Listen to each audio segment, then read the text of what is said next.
show you sadly it's closed, but let's see what they have in here. This table inside.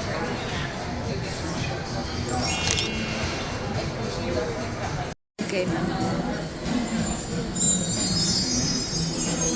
Wow. That looks pretty fun. Let's